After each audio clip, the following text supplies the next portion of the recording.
She looks good. Parked in my apartment here. This is also how an Audi R8 park would happen, because they wouldn't want anyone parking next to them. Let's go.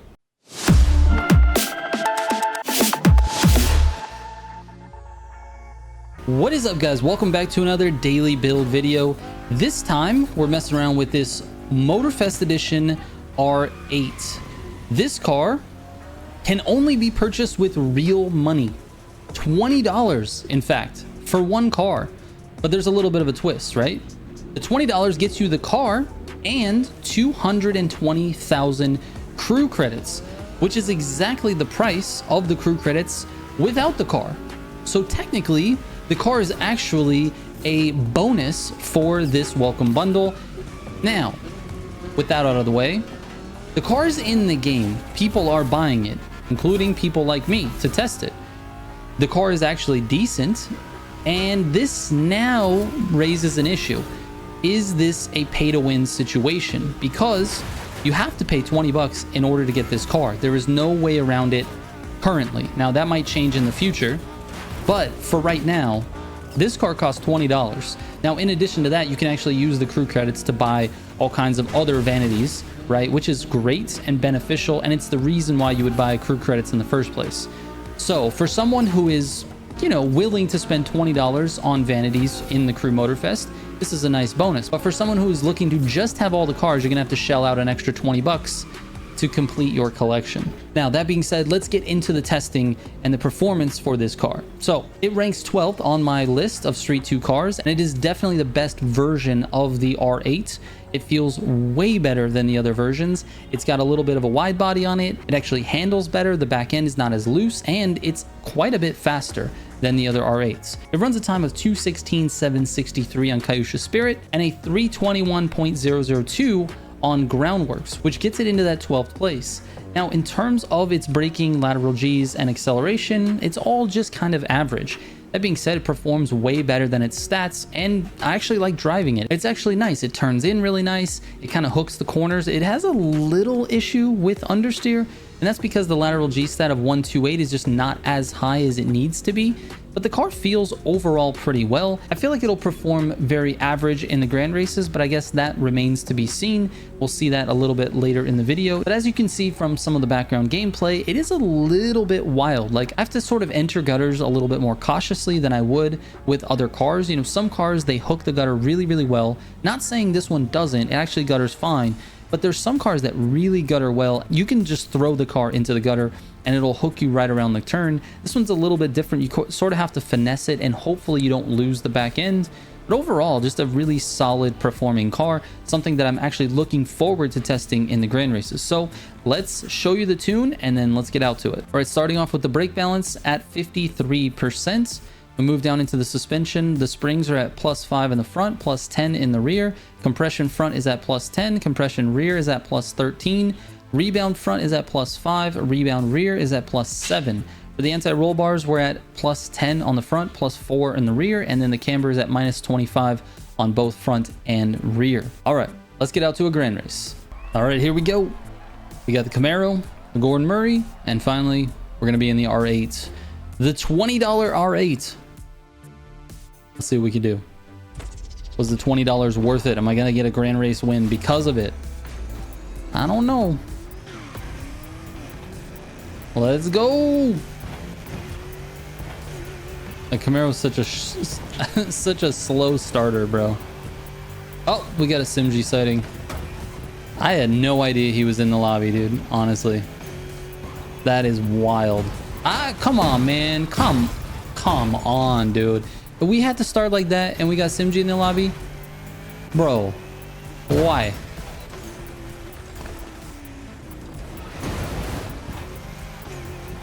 All right, let's get away from everybody. That guy's off course. I'm getting smashed around. I really wanted to see, could I somehow, in some dimension, stick around with Simji? Probably not. But I was hoping for maybe like a little bit of the race, you know? That guy's trying to ram me off the road. He didn't want me to take that position. These guys are fighting each other. What is... Oh, dude, aggro. I've raced you before. What are we doing here? That guy hit a tree. Oh my gosh, that guy spun. Okay, go aggro. Go, go, go. Oh. All right, my bad. I took the line. I was thinking you were going to go, and you were thinking I was going to go. All right, what is happening here? You're all over the road?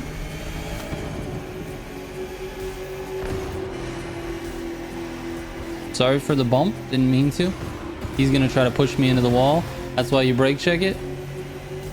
This is an aggressive lobby. Holy hell, bro.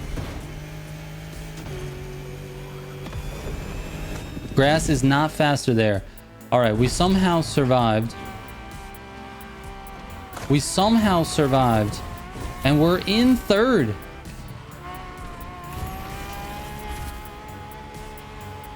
I don't know how we did that, ladies and gentlemen. Uh-oh, that looks like a SimG spin.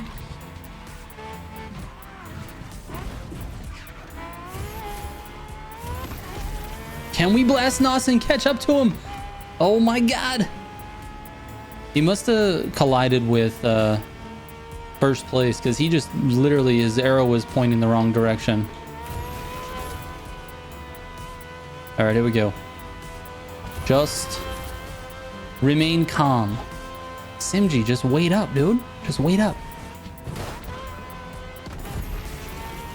If you wait, we can slip together, bro. It's a nice spot to slipstream.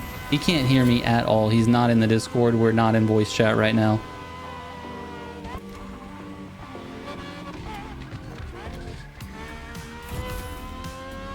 He taught me to save Nos. I really want to blast it right there. He's like, no, save it for the next corner. For this one. Because then you can get close to top speed. All right, we still have a Street 2 section. And the exciting part about the video is coming up. We have the $20 Audi. How's it gonna do? Here we go. We got the weird transition. Oh, nice, dude. We're good. We're good. Let's see if we can get through here. Around the trees. A little bit of Nos. Oh, are we going through the city this time? I don't know. I didn't see the route. This car feels pretty good, but I think it understeers just a little. Like, not a lot, though. It's actually quite drivable. Almost, dude. A little bit of wall tap there, no worries. Let's push the pace. We gotta catch up, dude. Imagine catching.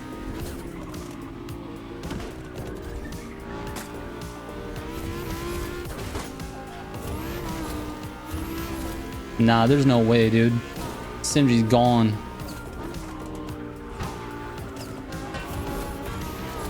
SimG's gone, dude.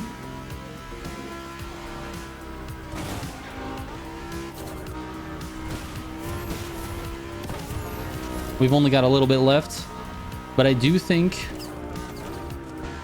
we've somehow managed to secure third, even though aggro is right there, bro. We're gonna blast the Nos. You know what? It didn't do too bad, bro. It didn't do too bad, and I'm within a couple of seconds.